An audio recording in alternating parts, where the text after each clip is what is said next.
Olá, boa noite, senhores, senhoritas. Hoje nós vamos falar sobre tecido epitelial.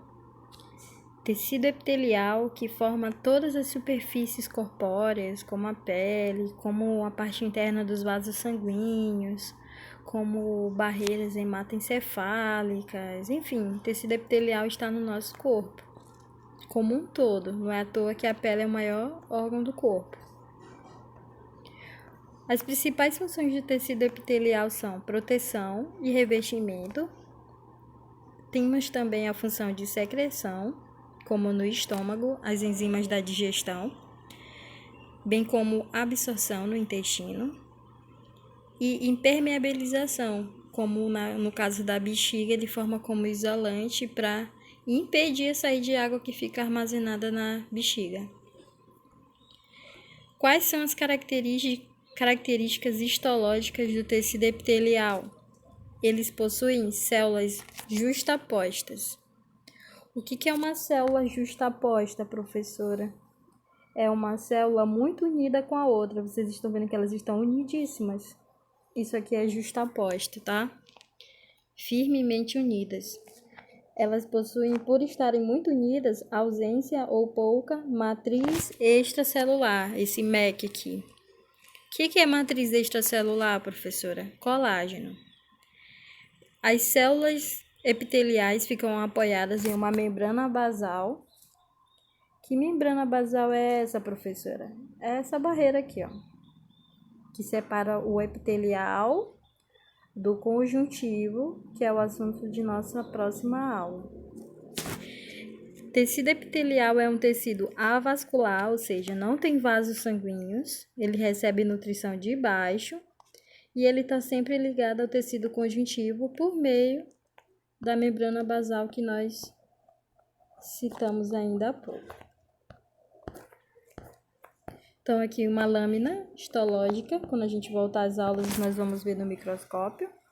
Então, nós temos aqui, ó, o tecido epitelial, essa parte de cima, e aqui tudo, ó, tecido conjuntivo. Essa membrana aqui chama membrana basal, que é a membrana que separa o tecido epitelial do tecido conjuntivo.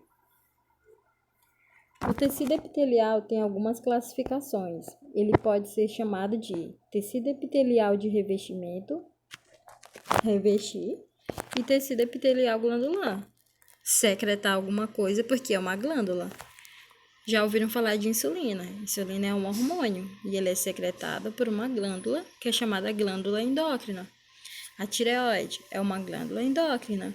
Agora, as glândulas que tem no estômago, elas já são glândulas exócrinas. É a próxima etapa da nossa aula, a segunda parte.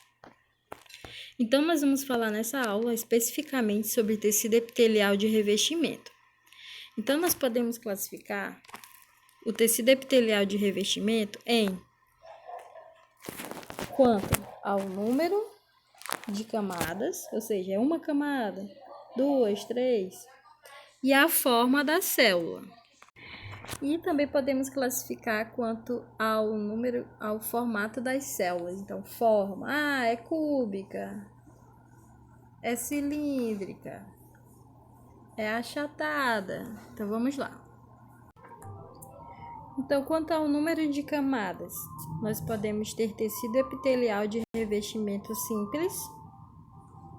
Então, percebam que aqui, ó, é só uma camada, ó.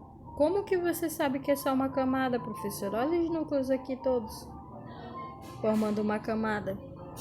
Aqui não. Aqui, ó, a gente já vê vários núcleos. E cada núcleo desse, que é essa bolinha aqui, indica uma célula. Então, vocês estão vendo que tem várias camadas? Quando nós tivermos isso assim, empilhados, nós chamamos de estratificado, tá? E pseudoestratificado é uma forma de transição, quando os núcleos ficam em posições, em alturas diferentes, que fazem uma confusão na tua mente, que parece simples, aí para outra pessoa parece que já é estratificado, mas para tirar as dúvidas totais é só olhar os cílios. Geralmente tem cílios em cima. Agora, quanto ao formato, aquilo foi quanto ao número. Agora, quanto ao formato, as células podem ser pavimentosas. Percebam que a célula, ela tem um núcleo bem achatadinho e ela própria é bem achatada, tá?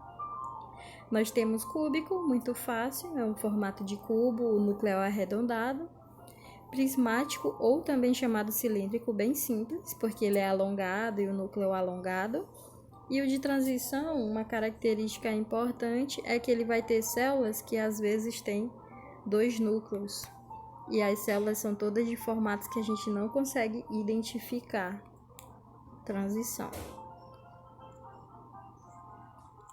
Então, exemplos de tecido epitelial de revestimento simples, porque só tem uma camada, e ele é chamado pavimentoso porque a célula é achatada.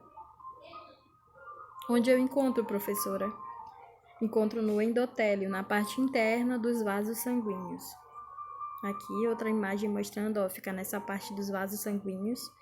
E ele é importante de ser bem fininho, de ser simples a camada, porque os vasos sanguíneos carregam nutrientes para todas as partes do corpo. Já esse outro claramente é cúbico e ele também é simples porque só tem uma camada. Essa linha azul aqui gigante é a membrana basal que separa, né, o tecido epitelial do tecido conjuntivo. Então aqui o termo seria tecido epitelial de revestimento simples, cúbico. Onde eu encontro rins. Esse aqui é um tecido epitelial de revestimento prismático ou também chamado cilíndrico. Eu encontro no intestino e a parte legal dele é que ele tem núcleos polarizados. Polarizados significam que todos ficam na mesma altura, olha só, todos ali embaixo. E onde eu encontro, professora? No intestino, junto com células chamadas de estrutura chamada de microvilosidades. Elas ficam aqui em cima. Não são cílios, tá? São espécies de dedões que servem para absorver os nutrientes no intestino. Aqui nós temos o exemplo de um tecido epitelial de revestimento pseudoestratificado. O que é pseudoestratificado? É quando os núcleos ficam em posições diferentes. E prismático porque o formato aqui, ó, ele é cilíndrico mesmo, tá? Ó, é alongado, mas quanto às camadas a gente vê que eles ficam em alturas diferentes. Aqui tem mostrando o tecido da pele, que ele é estratificado, já não é mais simples, porque vocês veem que tem várias camadas. E professora, como é que eu descubro qual é o formato da célula? Quando é estratificado, galera, percebam, a gente leva em conta quem está em cima.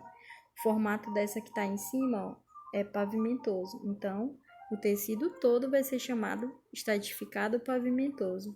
E nesse caso, não tem queratina. Esse aqui também é o mesmo esquema, ó, pavimentoso, estratificado sem queratina. Mas aí tem uns casos do corpo, como unhas e algumas outras partes que nós temos queratina. O que muda na terminologia? Que ela vai ser tecido epitelial de revestimento estratificado, pavimentoso, queratinizado. Muita coisa, né? Mas é só seguir a sequência sempre. Nós estamos falando de tecido epitelial de revestimento, então é sempre tecido epitelial de revestimento. Aí você diz, quantas camadas tem? É simples? É estratificado? É pseudoestratificado? Coloca. E depois diz, qual o formato? É pavimentoso? É cúbico? É cilíndrico? Anota. E por último, tem queratina ou não tem? Aqui um epitélio de transição, que é aquele que tem uma hora tem uma forma, outra hora tem outra forma. Então, quando a bexiga tá fechada, ela tem uma forma. Quando ela tá cheia, ela tem... Fechada não, quando ela tá cheia, quando ela tá vazia, ela tem formatos diferentes. Perdão. E aqui uma característica importante de tecidos pseudoestratificados, que tem, além dos cílios que eu disse para vocês que eles geralmente possuem, eles possuem mais células chamadas de caliciformes. Células caliciformes são células que armazenam geralmente secreção como pus, muco. Essa aqui, ó, classificação. Tecido epitelial de revestimento. Quantas camadas? Uma. Simples. Qual o formato? Cúbico. Essa imagem aqui vocês vão olhar melhor no slide, mas ela tem falando onde nós encontramos cada tipo de tecido, ó. pele, boca, esôfago, e eu peço que vocês olhem com calma. E na segunda parte da aula nós vamos falar não mais sobre tecido epitelial de revestimento, e sim sobre tecido epitelial glandular. Beijo!